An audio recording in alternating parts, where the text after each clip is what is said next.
Chapter 5. Back on this side of the door. Because the game of hide and seek was still going on, it took Edmund and Lucy some time to find the others. But when at last they were all together, which happened in the long room where the suit of armor was, Lucy burst out, "Peter, Susan, it's all true. Edmund has seen it too. There is a country you can get to through the wardrobe. Edmund and I both got in.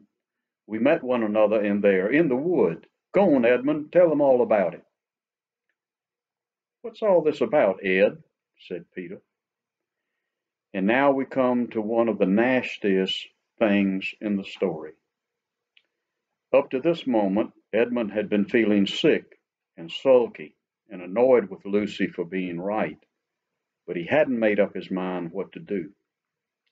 When Peter suddenly asked him the question, he decided all at once to do the meanest and most spiteful thing he could think of. He decided to let Lucy down. "Tell us, Ed," said Susan. And Edmund gave a very superior look, as if he were far older than Lucy. There was really only a year's difference. And then a little snigger and said, "Oh, yes, Lucy and I have been playing, pretending that all her story about the country and the wardrobe is true. Just for fun, of course. There's nothing there, really." Poor Lucy gave Edmund one look and rushed out of the room. Edmund, who was becoming a nastier person every minute, thought that he had scored a great success and went on at once to say, "There she goes again. What's the matter with her? That's the worst of young kids. They always—" "Look here," said Peter, turning on him savagely. "Shut up. You've been perfectly beastly to Lou ever since she started this nonsense about the wardrobe, and now you go playing games with her about it and setting her off again. I believe you did it simply out of spite." "But it's all nonsense," said Edmund, very taken back. "Of course it's all nonsense," said Peter. "That's just the point. Lou was perfectly all right when we left home, but since we've been down here, she seems to be either going queer in the head or else turning into a most frightful liar. But whichever it is, what good do you think you are doing by jeering and nagging at her one day and encouraging her the next?" I thought," said Edmund, but he couldn't think of anything to say. "You didn't think anything at all," said Peter. "It's just spite. You've always liked being beastly to anyone smaller than you. We've seen that at school before now." "Do stop it," said Susan. "It won't make things any better having a row between you two. Let's go and find Lucy." It was not surprising that when they found Lucy, a good deal later, everyone could see that she had been crying. Nothing they could say to her made any difference.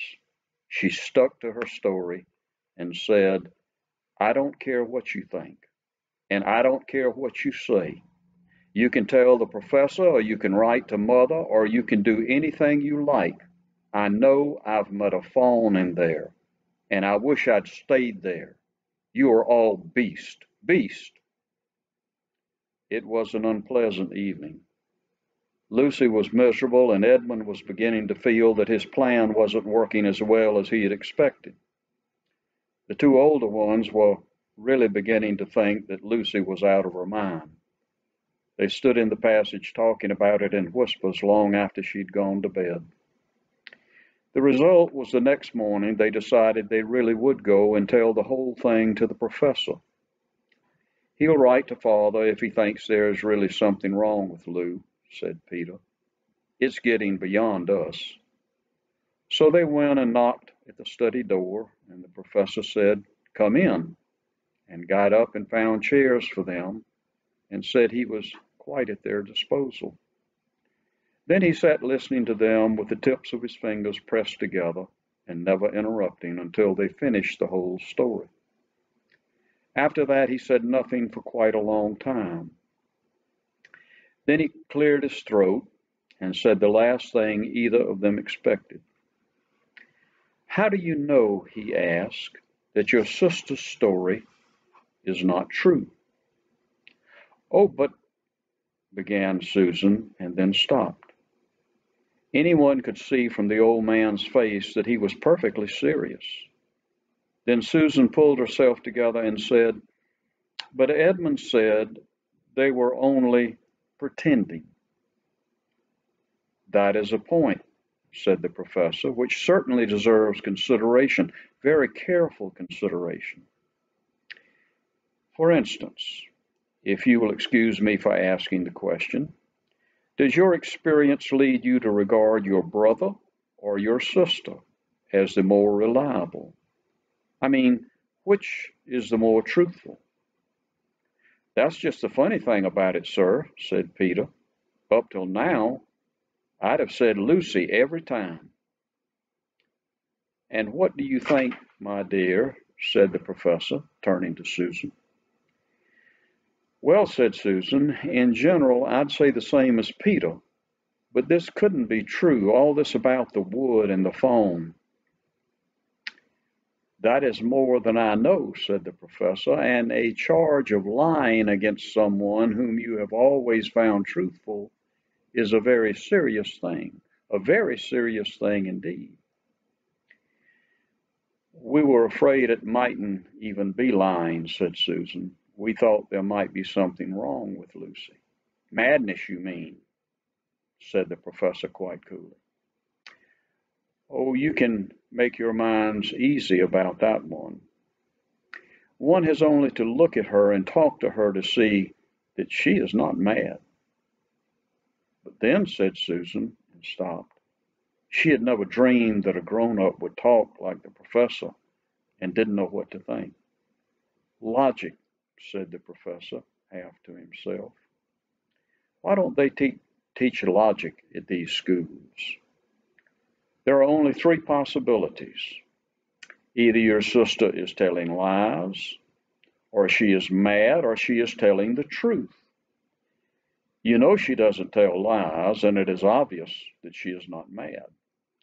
For the moment, then, and unless any further evidence turns up, we must assume that she is telling the truth." Susan looked at him very hard and was quite sure from the expression on his face that he was not making fun of them. "But how could it be true, sir?" said Peter. "Why do you say that?" asked the professor. "Well, for one thing," said Peter, "if it was real, why doesn't everyone find the country every time they go into the wardrobe? I mean, there was nothing there when we looked. Even Lucy didn't pretend there was." "What has that to do with it?" said the professor. "Well, sir, if things are real, they're there all the time." "Are they?" said the professor, and Peter did not know quite what to say. "But there was no time," said Susan. "Lucy had no time to have gone anywhere, even if there was such a place. She came running after us the very moment we were out of the room. It was less than a minute, and she pretended to have been away for hours." "That is the very thing that makes her story so likely to be true," said the professor. "If there really is a door in this house that leads to some other world, and I would warn you that this is a very strange house, and even I know very little about it, if I say she had got into another world, I should not be at all surprised to find that the other world had a separate time of its own, so that however long you stayed there, it would never take up any of our time. On the other hand, I don't think many girls of her age would invent that idea for themselves. If she had been pretending, she would have hidden for a reasonable time before coming out and telling her story." "But do you really mean, sir," said Peter, "that there could be other worlds all over the place, just around the corner, like that?" "Nothing is more probable," said the professor, taking off his spectacles and beginning to polish them, while he muttered to himself, "I wonder what they do teach them at these schools." "But what are we to do?" said Susan. She felt that the conversation was beginning to get off the point. "My dear young lady," said the professor, suddenly looking up with a very sharp expression at both of them, "there is one plan which no one has yet suggested and which is well worth trying." "What's that?" said Susan. "We might all try minding our own business," he said. And that was the end of that conversation. After this, things were a good deal better for Lucy. Peter saw to it that Edmund stopped jeering at her, and neither she nor anyone else felt inclined to talk about the wardrobe at all. It had become a rather alarming subject, and so for a time it looked as if all the adventures were coming to an end. But that was not to be. This house of the professor's, which even he knew so little about, was so old and famous that people from all over England used to come and ask permission to see over it. It was a sort of house that is mentioned in guidebooks and even in histories, and well, it might be, for all manner of stories were told about it, some of them even stranger than the one I am telling you now. And when parties of sightseers arrived and asked to see the house, the professor always gave them permission, and Miss Macready, the housekeeper, showed them around, telling them about the pictures and the armor and the rare books in the library. Miss Macready was not fond of children, and did not like to be interrupted when she was telling visitors all the things she knew. She had said to Susan and Peter almost on the first morning, along with a good many other instructions, "And please remember, you're to keep out of the way whenever I'm taking a party over the house." Just as if any of us would want to waste half the morning trailing round with a crowd of strange grown-ups, said Edmund, and the other three thought the same. That was how the adventure began for the second time. A few mornings later, Peter and Edmund were looking at the suit of armor and wondering if they could take it to bits, when the two girls rushed into the room and said, "Look out, here comes the Macready and a whole gang with her." "Sharp's the word," said Peter, and all four made off the door at the far end of the room. But when they had gotten out into the green room and beyond it into the library, they suddenly heard voices ahead of them and realized Miss Macready must be bringing her party of sightseers up the back stairs, instead of up the front stairs as they had expected.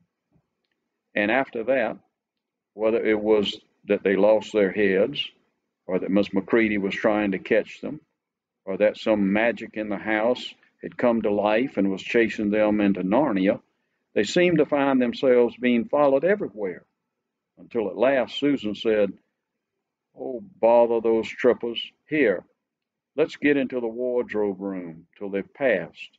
No one will follow us in there." But the moment they were inside, they heard voices in the passage, and then someone fumbling at the door, and then they saw the handle turning.